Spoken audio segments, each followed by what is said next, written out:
Prime Minister Mark Carney today met with his cabinet and then later the premiers, briefing them on U.S. trade talks after Trump imposed increased tariffs on Canada.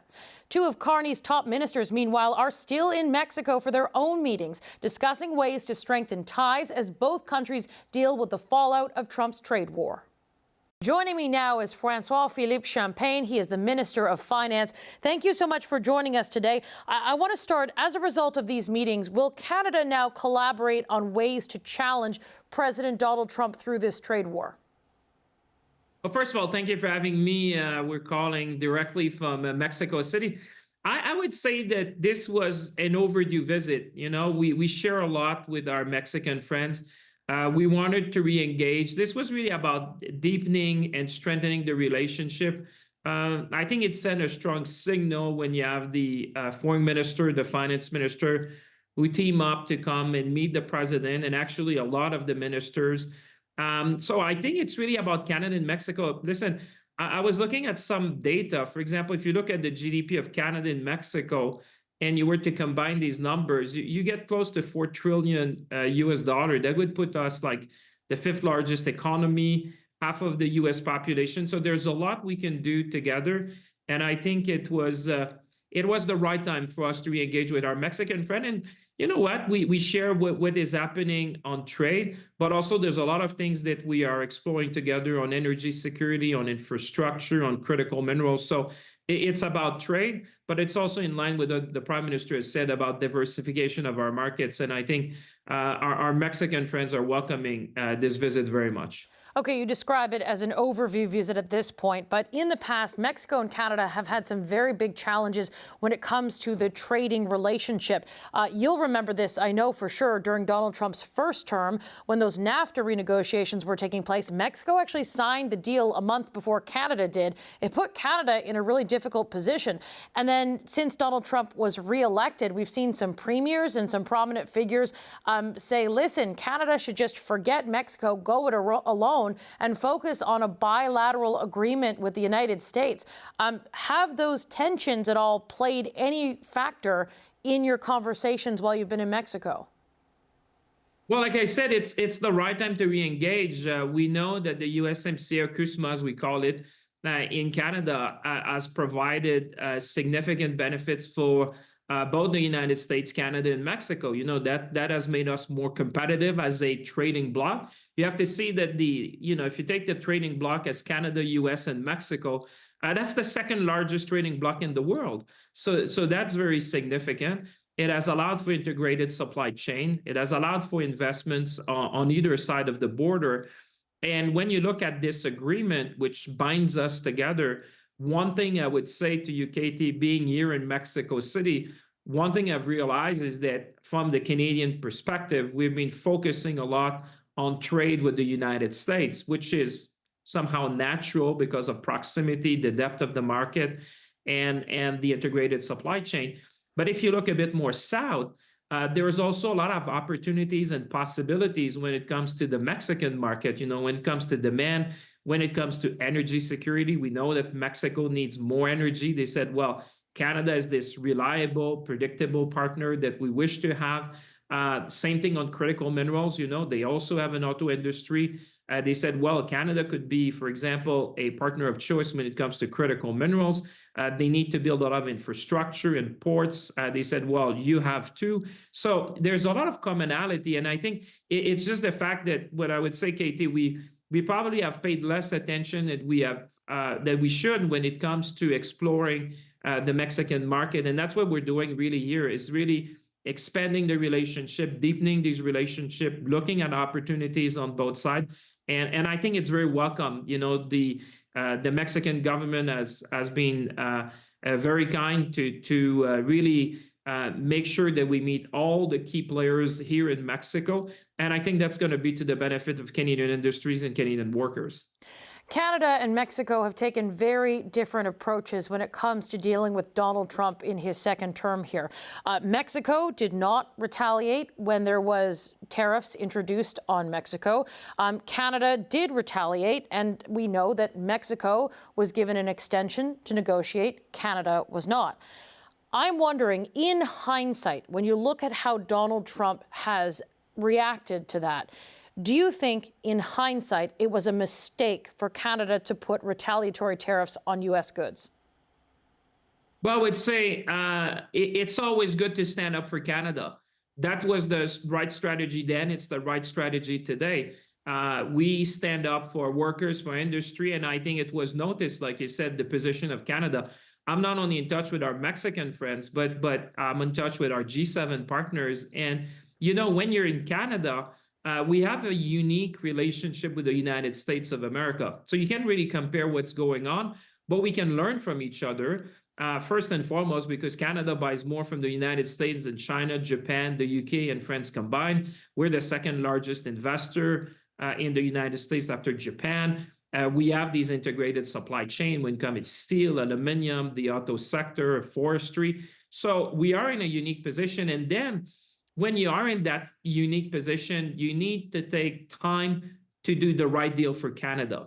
There is no point of rushing. There is no point of being there and compromising when you need to explore all opportunities that we have to deal with our American colleagues.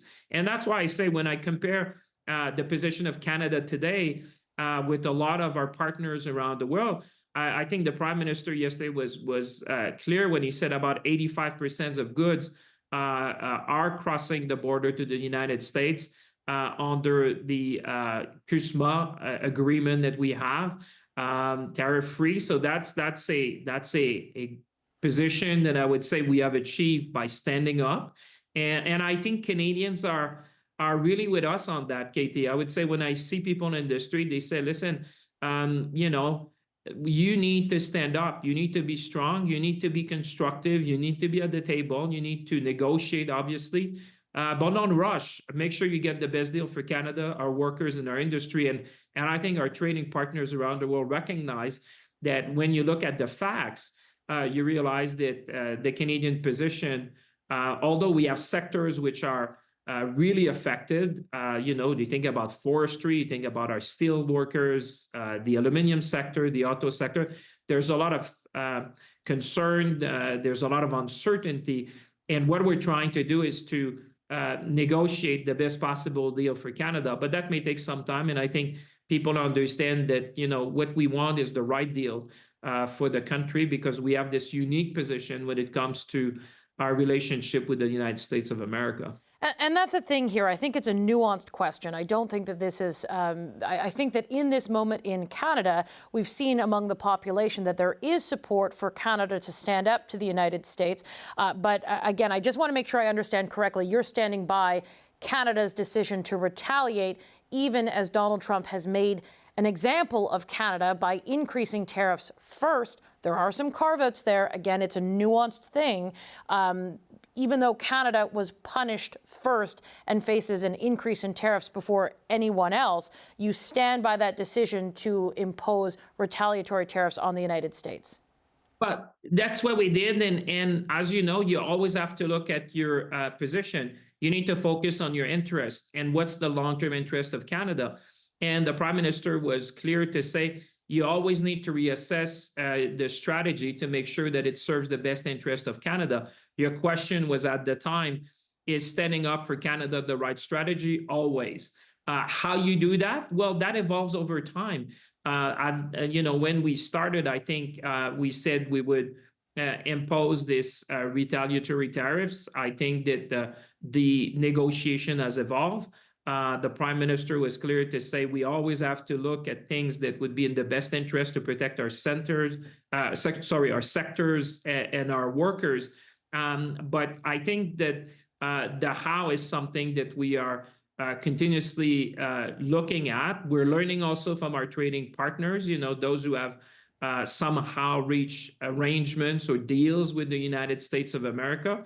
But when I look at where we are today, so my point, Katie, to your question is that when I look at where Canada is today, I think that the strategy has been the right one. Now, obviously, as you go forward, you always have to measure what you're doing in order to get the best possible outcome for Canadian workers and Canadian industry. And part of that is also engaging with trading partners like Mexico, for example, which is part of that USMCA arrangement, because a decision on one side of the border would have an impact on both. So I think it is smart to have this ongoing dialogue, as we have with our trading partners in the G7 and beyond, and really think that although our situation is slightly different from Mexico, we are still under the same trading arrangement, and this trading bloc is one which is very important for obviously Canada, but also for Mexico.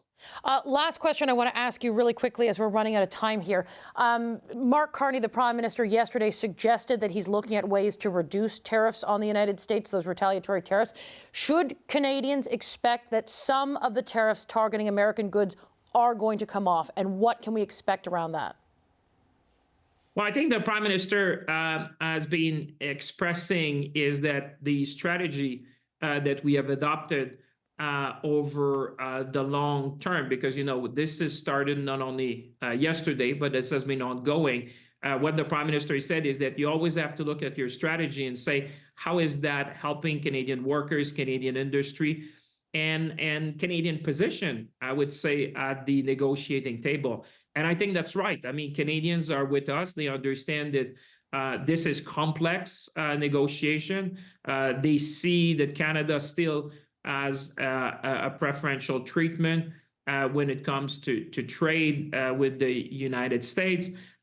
They are looking at the next steps, and I think what the Prime Minister was expressing is that this is a very much all hands on deck, looking at what we can do next to further our interest, and but not to put also artificial deadlines. And I think that was very smart. You know, these artificial deadlines are not what we need. What we need is to have constructive dialogue, and I want to see Minister LeBlanc has been in Washington. But sir, if I may jump in really quickly, and I'm super not trying to be rude, can we expect more tariffs to come off soon? Do you expect that? Should we expect to see that? Listen, I'll let the Prime Minister, who's you know, in charge ultimately of making the decision as to how to best adapt our strategy when it comes to negotiation with the United States. But you know what he expressed yesterday is that as you look at your at the options that we have in front of us, we always assess these options to get the best possible outcomes for our workers and our industry.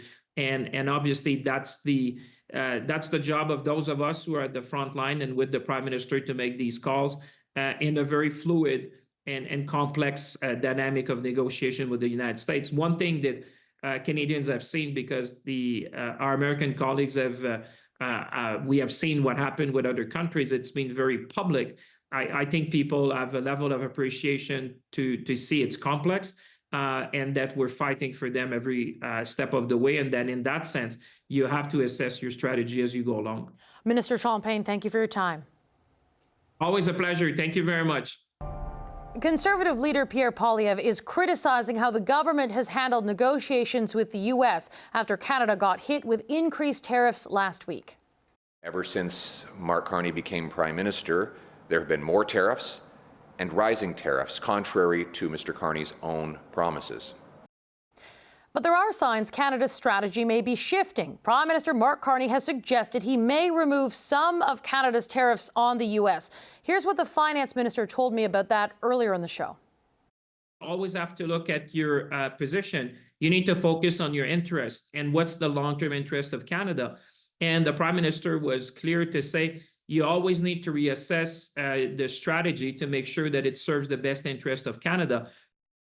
Okay, to sort this all out, we are going to now bring in the power panel, which is always so much fun. Amanda Alvaro is a former Liberal Party communications strategist and co-host of Beyond the Ballot podcast. Jordan Likeness is a former NDP strategist, and in our Ottawa studio, Tim Powers, he has worked as a conservative strategist for conservative parties.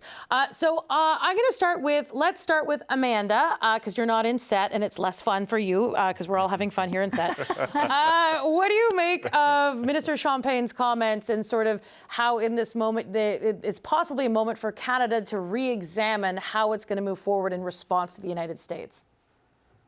Well, I think that there's been a lot of chatter over the last week or the last few days about the retaliatory tariffs that Canada put in place, whether that was in the best interests of Canadians or not.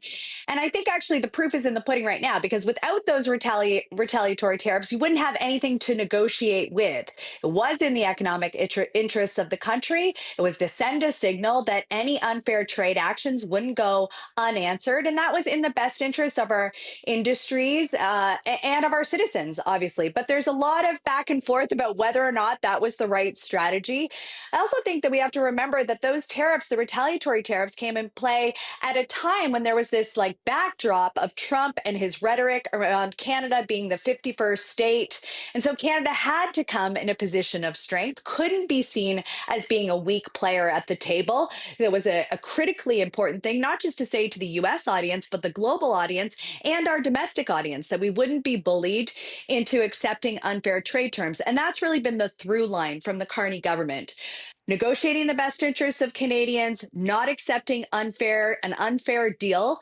And I think that that's what we've continued to hear from them since the beginning of these negotiations. Yeah, in the time since it was Prime Minister Justin Trudeau when the first retaliation was actually announced, in the time since then, things have really adjusted. At first, it was just Canada and it was just Canada, China, and Mexico that were targeted.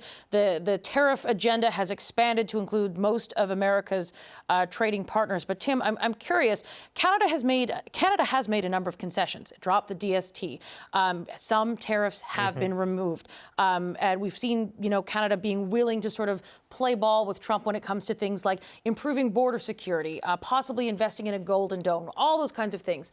What do you make of this strategy in this moment? And is this an inflection point, a time to sort of change? Well, you caused an inflection point for me then. When you said Justin Trudeau, I don't know, firework went off in my head, but I promise I won't sing it. I hear you roar, girl. Well, we'll save the night or something like that. Doesn't it go like that? That's about the extent of it. I need my son to finish the rest of the song. So back to the real inflection point, Katie. This Katie, not the Perry. I know I'm lost now. All right, what was your question? No, all right, your point. Trade. Look, I think we need, this is an older reference and I wasn't alive at the time, but you remember the Enigma machine? It was the coding device that broke all the codes in the Second World War. I think we need a version of that now to figure out what's a concession, what isn't a concession, what are we to take from Champlain, what are we to take from Champagne, from Pierre Poilievre and the like, because there's a lot of coded messaging going out there. Clearly there is something happening. Dominic LeBlanc said as much. Pete Hoekstra, the American ambassador, has said as much. You know that. You've been down there. You've been covering it effectively. So it's really hard right now to say, oh, we gave up the DST and we're getting the crap kicked out of us. The one criticism that I think Pierre Poilievre is fair to make is Prime Minister put himself in a bit of a difficult spot by suggesting everything would be elbows up. So anything that's interpreted as a concession is interpreted as an elbows down. But the truth of all of this is we won't really know how we've done until we're done. So everything's a bit of fair game at the moment. Jordan, what are your thoughts in this moment? Yeah, I mean, I think it's fair to say that Trump is beyond mercurial when it comes to these decisions around trade. And that's part of the challenge, right? It's not necessarily a logical thing where we concede something and then we get a certain thing from the U.S. And I think that that's part of the challenge the government faces, is that they can be having very productive discussions at a very high level, but when it gets into the Oval Office, all bets are off. Now, I think the political challenge for Prime Minister Carney is that he was very clearly elected on an elbows-up energy towards Trump. And what we're seeing now is different, is more nuanced, and there may be very good reasons for that. But the public continues to have the appetite for a bit of a tougher fight and taking that tougher fight to the Americans on trade. And so I think he has to watch that gap growing. And I thought it was interesting today to see that the government is maybe tipping towards having some of those few retaliatory tariffs that are still left on the table, maybe removing those at a time when we have made a number of concessions, so not just digital services, but also, of course, defense spending, border security, all kinds of things. where we really haven't gotten that much of a better deal. So I think he needs to watch how that is going to be communicated and perceived by Canadians, because there's a danger that where Canadians' heads are at and where the government is heading could be two different directions. Amanda, how much political appetite do you think there is in Canada for sort of a softening, or is there a political appetite in Canada for a softening of an elbows up approach? You know, is there sort of a baseline understanding in Canada right now that the goalposts that Donald Trump, you know, says exist, they keep shifting, they keep moving? Yesterday, I tried to get sort of a specific answer out of the ambassador to Canada, Pete Hoekstra, about, you know, why is it that Canada was not able to get an extension? And he sort of cited the energy in the room, but then it sort of did not. It revealed so much to me, and it revealed more to me in what he said there and what he didn't say about the overall sort of state of how organized the American negotiations are. But given the uncertainty and given how Donald Trump continually changes the goalposts, is there a political cushion in Canada in this moment if the Canadian strategy does have to change? I think that's what gives the Canadian strategy some cushion, is the unpredictability of Trump and the fact that we've had, you know, months worth of examples of that. And Canadians have been accustomed to the fact that things can change. They can change rapidly. They can change within hour to hour. So I think that that does allow for some elasticity or some flexibility in the communication. But I do think that the Carney government has done a good job of communicating what I said earlier, which is we're at the table. We're there to get the best deal for Canadians. We're not going to accept unfair terms. We're there to get you the best deal. And I think Canadians believe that. I think that there's been this sort of rallying, both politically and to get public support. I think that that has worked well for them. The Elbows Up movement has also created this local pro-Canada identity driving movement, which has all worked in Carney's favor. And he still really enjoys a high favorability rate amongst Canadians. So that might give him some wiggle room. But at the end of the day, I think the thing that cushions it the most, the way that you framed it, is the fact that people know that Trump is neither here nor there. He could be in one position one day and one the next. And I think that they give grace to the government for being there trying to get this job done. And I just to add something to Amanda said, I slightly disagree. I think the Canadian public is giving him grace, but I think we'll know how this is really going when we see there be discord among the premiers. The one thing you do have to give the Prime Minister credit for is he's kept them tight. Again, this afternoon, another meeting. You know, even Danielle Smith, even some of the people who were early critical of the Prime Minister and not saying anything. You still have Doug Ford throwing the elbows, the fists, and everything else at Donald Trump, which is all very deliberate. Even Pierre Poilievre's comments, just going back to those. The government's smart, our government's smart, they'll use them to their advantage and say, oh, look, Donald, it's tough for us now. We're getting heat from the opposition. They were on our side. So all of this, I think, is still a game. I'm not saying Pierre Poilievre's comments were manufactured. I think it's a fair criticism. But if you're the government, you want to co-opt that criticism and throw it into whatever you're trying to do in Washington. Jordan, do you think that that's a fair point as well? Yeah, I think it's a fair point. I mean, look, to Amanda's point as well, it's very clear that the public is ready to give Prime Minister Carney a lot of leeway in these negotiations. And I think the judgment will come when we see some sort of an agreement, if we see some sort of a final agreement. And there might not be. There may not be. And as time goes on, I think that becomes a more precarious situation, because we are going to roll right into a CUSMA renegotiation. And you can see now that that is really the moment of greatest danger, because, of course, right now, most of our exports are shielded because of that agreement. And so when that agreement comes into play, I think things could become a little bit more politically precarious if there hasn't been progress. But I think, you know, and Mr. Poilievre, I think, has to be pretty careful here. He needs to be seen to be cheering for the government's success here. And a big part of why he failed to connect with Canadians on the issue of trade during the campaign was that, number one, people did not feel he had the credibility economically on trade. And they also weren't sure that he was like rooting for the success of the Canadian government in that trade negotiation. I think that there is a bit of a clearer path for the NDP. They can talk about things like assistance on employment insurance, helping those who are impacted by the tariffs. But the Conservatives need to think very carefully about the line they're taking and making sure that it's helping them and not alienating them further from where Canadians are at. Okay, we've got about 2 minutes left of the program. Amanda, or Tim, do you want to make one more point? No, I thought we were going to sing. Oh, that's next. Don't worry. We're going to end with that. I'm saving time at the end of the show. Amanda, I want to talk about your podcast. You have an interview coming out for your podcast. It's going to drop on Friday with Jenny Byrne. You've posted a clip on social media. We're going to play a clip. Have a listen. But the post analysis is a bit weird.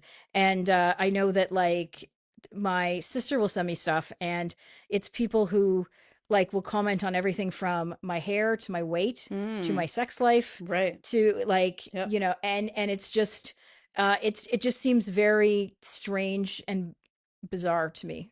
So Jenny Byrne, of course, being the Conservative campaign manager, what are the big takeaways from this interview? Do you want to break some news here on our program? Well, the only news I'll break is that it's dropping Friday, 5 a.m. Eastern.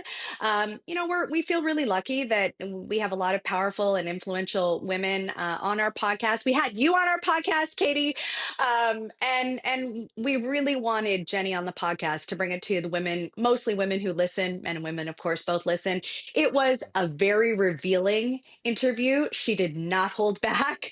She talked a lot about the campaign. She talked about the things that she would do over, and she may have dropped a little bit of news, but you're going to have to wait to Friday to find out what that is. Can you give us any sort of hint as to sort of what was the most revealing part? As we try. I mean, I think that she was really vulnerable in this interview, and you saw it in that clip. You know, she talked about the extreme backlash that she's received. A campaign team is made up of a lot of people. She was certainly a target. And I think that vulnerability really connects to people. I think that they'll find that enlightening. The fact that she hasn't done any interviews, were her first and only interview, and that she is that open was even a surprise to me. But yes, she does get into her what's next. She gets into, you know, the things that she wishes she would have done differently. And I think Canadians will see a different side of Jenny Byrne in this interview. All right, we'll be listening. Amanda Alvaro, thank you for joining us. And of course, Tim Powers, Ronald Likeness here in the studio today. Thank you so much for joining us for the Power Panel.